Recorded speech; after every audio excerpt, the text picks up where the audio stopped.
Asante. Kwa majina ninaitwa Francisco Gwasa Rutandaza, jina maarufu Mzee Gwasa.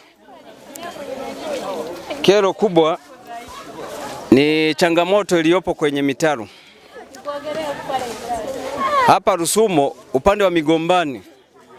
Kweli mitaro haitoshi.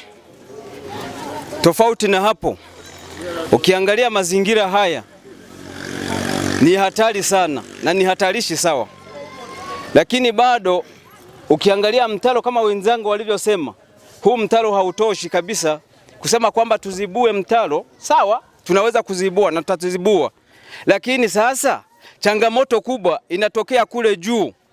Mchina ameshaharibu tayari, ameshaelekeza maji Migombani.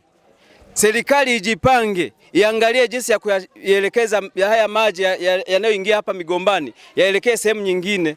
Vinginevyo hali ya hatari hapa Migombani ni yale. Kwanza namshukuru Mungu kuona mpaka saa hizi hakuna maafa yaliyotokea hapa Rusumo, hapa Migombani. Mimi asubuhi nilitegemea kwamba tutapata taarifa mbaya, lakini Mungu usaidia, hakuna taarifa mbaya zilizotokea, tofauti na vitu vilivyoharibika.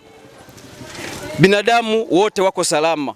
Kweli hapo ninamshukuru Mungu, lakini mimi ninachokiomba serikali ijipange kwa hili. Isipojipanga kwa hili, watu watakufa sana hapa.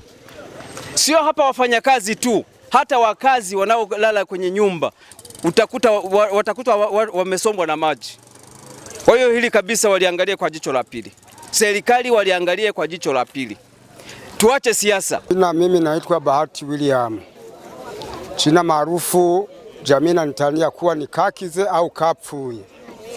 Hayo ni majina yangu yanaeleweka. Mimi naumia kitu kimoja alichoongea mtendaji wa kata, kusema wananchi wajitolee kuzibua huu mtaro, na wewe ukiangalia hii hali, nguvu za mwanadamu haziwezi kufanya hii kazi. Sasa nilichokuwa nataka niulize, angalau kidogo angekuwepo hivi kata au kijiji hawana mfuko wa maafa, ili mfuko wa maafa ndi utengeneze hii kazi, ili serikali iendelee kufanya utafiti mwingine, ili tuwe na amani. Kwa kweli, na wewe mwandishi wa habari au jamii yote hapa ikiangalia hii hali kwenye watu jamii tulivyo hapa, na hii maana anasikia hii na ule mkoa wa Tanga ulivyomaliza watu, ndio hivi sasa. Hii Rusumo yetu, serikali yetu isipotuangalia sisi hapa, halafu anasema sisi wananchi turekebishe hii nguvu mwananchi kweli ataiweza hii?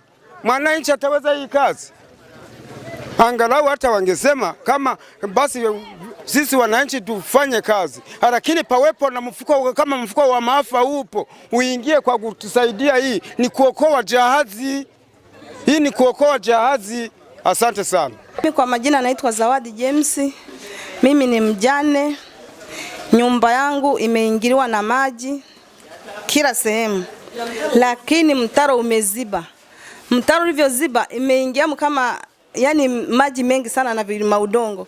Wako wananilazimisha nivizoe. Nina wapangaji wawili, wengine waliondoka.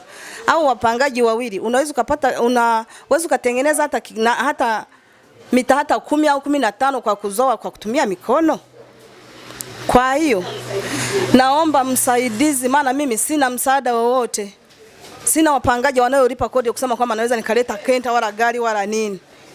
Mimi hali yangu ni ngumu. Mimi ni mjane.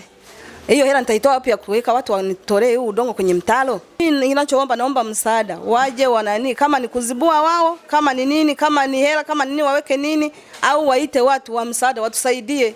Hivi vitu hatuviweze peke yetu, ni vigumu.